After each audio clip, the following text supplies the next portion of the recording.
Hey, good morning, everyone. It is Tuesday. I think today's the 7th, yes.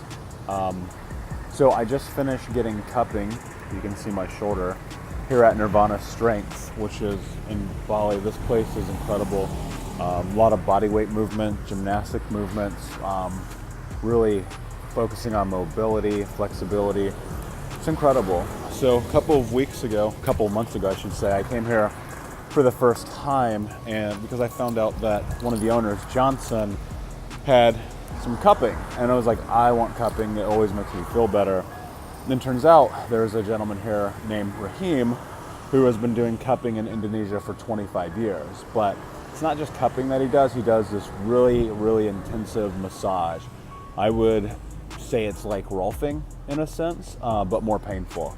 And I have found that he has changed the structure of my body over the course of the last 2 months in ways that hundreds of massages in the States didn't. Now, that's not to say that I didn't have some amazing massages there that really helped, but the structural and integral changes that my body has had just coming to see him have been amazing. So that's how I started my day. Went to the gym, came here. I'm gonna go see if I can get a haircut if there's time. If not, I'm just gonna grab some food and get straight to work. So the day is going to be full of working. I got a couple of meetings and I'm just going to get into straight hustle mode. This week's going to be pretty intensive. I got a lot of things that I want to get accomplished, so I'm trying to stay very focused. And yesterday I wasn't so focused, so I'm hoping to get back to that today.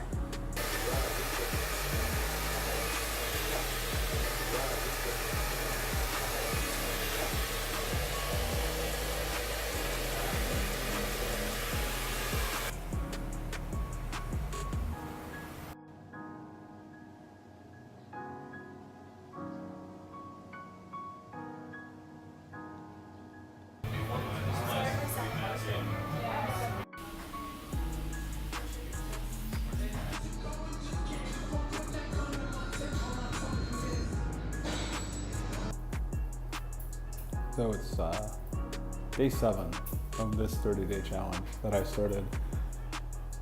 And, today's been a bit of a odd day, maybe a self-care day, something I don't do enough.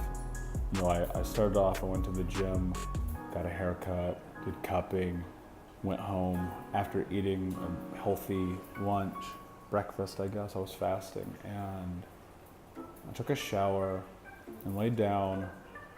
Next thing you know, an hour had gone by.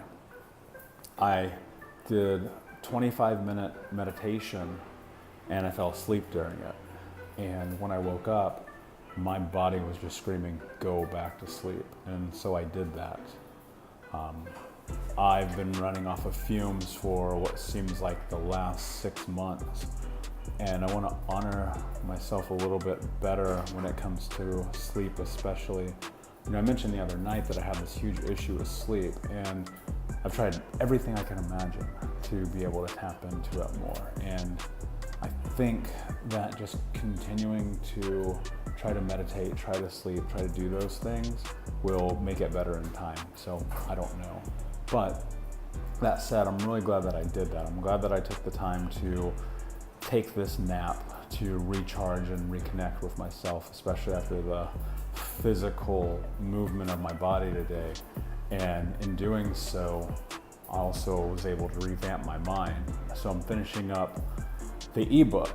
It's called Trauma Survival 101, 6 Habits to Success. And it's the baseline of the 6 things that I implemented into my life when I decided to begin the process to heal. Now, when I implemented those things, it was done very subconsciously. I did not know what was happening as I was doing them. And in retrospect, looking back 6 years ago, I made some declarations in my life based on choices and decisions to move forward to health. And I figured out that the biggest thing that happened in that was that I stuck to it. I created accountability for myself, that there was no exceptions to not continue to move forward. And I'm not saying there weren't days that I fell back. There have been, there will be. That's just the nature of being a trauma survivor. And being a trauma warrior means getting back up, getting back into the fucking battle and going back to work. There's gonna be hard days. There's gonna be fucking hard days. That's the reality, that's the truth. I don't give a shit how long you've been doing this, right? There are going to be days where getting out of bed is the hardest thing that you can do. And that's why you have to do it. You have to, you can never give up on yourself. And I think a lot of us who are in the vortex, who are in that place where we're just stuck, we have given up on ourselves. We have put ourselves in a place, in a mindset where we have accepted less than our best because that's what the world has taught us, that we weren't good enough, you know, whether it be through the actions or the suffering that we've experienced. And so, you know, I want to share those 6 habits, and I'm almost done with this ebook, and I think that it's going to be really powerful for some people. And, you know, the one thing that I want to preface this with is that you have to be willing. You have to be willing to step into whatever's next, because if you're not, this isn't going to work, and you're going to be fucking stuck in the vortex forever. You have to make a decision that you're ready to change. That's the foundation for all of this. You have to decide, I've had enough. So, you know, I'm really excited to launch this. I'm working on some meditations. I'm working on some other things that are going to go along with it. But step 1, getting this out, getting it done. You know, there's no such thing as perfection, so I can't wait to have everything in place before I can, you know, put it all out there. So I'm going to share it with you guys as soon as I can. So I'm going to get back to work. I got a lot of stuff to do tonight. What is it? 7:30, almost 8 o'clock. I've been going all evening, and I feel really in the zone right now. Just taking a bit of a break to recoup the brain before I get back in it. So have an amazing day wherever you are in the world. Be unbroken. I'll talk to you guys tomorrow. See ya.